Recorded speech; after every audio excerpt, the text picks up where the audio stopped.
First of all, I'll be meeting tomorrow with the Foreign Minister, Fidan, and a Ukrainian delegation, a senior delegation from Ukraine that'll be in town. And so I'll meet with them.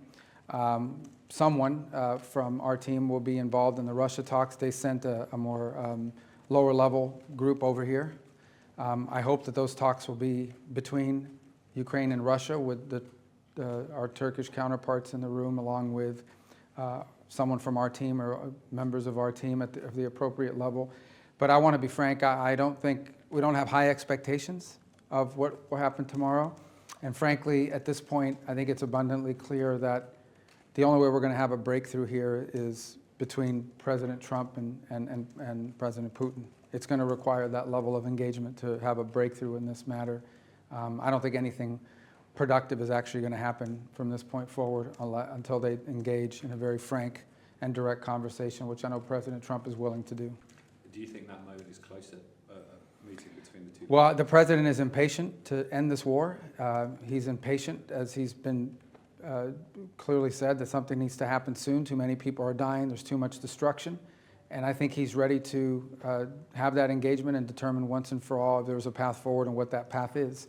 And it's my assessment that I don't think we're going to have a breakthrough here until the president and President Putin interact directly on this topic. But is there any pressure of a deadline on President Putin? Because, I mean, it was 2.5 weeks now since you said if there wasn't concrete progress that you would, and you said at the time now, that you would withdraw as mediators.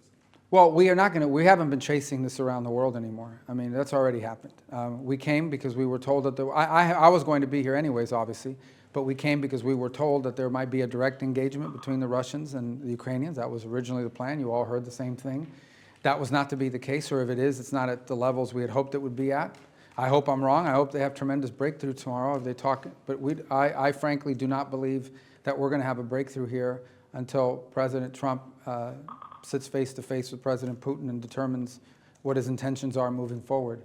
What I can say with certainty is that the president's, look, he's willing to stick with us as long as it takes to achieve peace.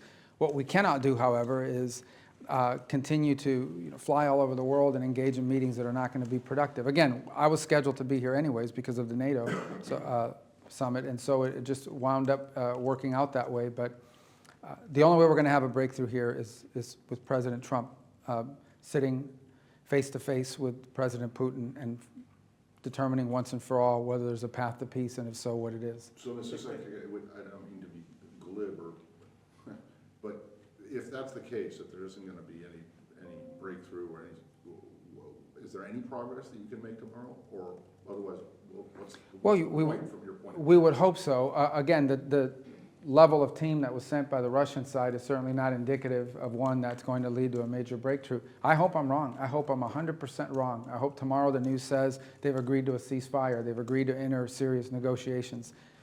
But I'm just giving you my assessment, honestly. I don't think it's going to lead to that just because of the structure and how this is all played out.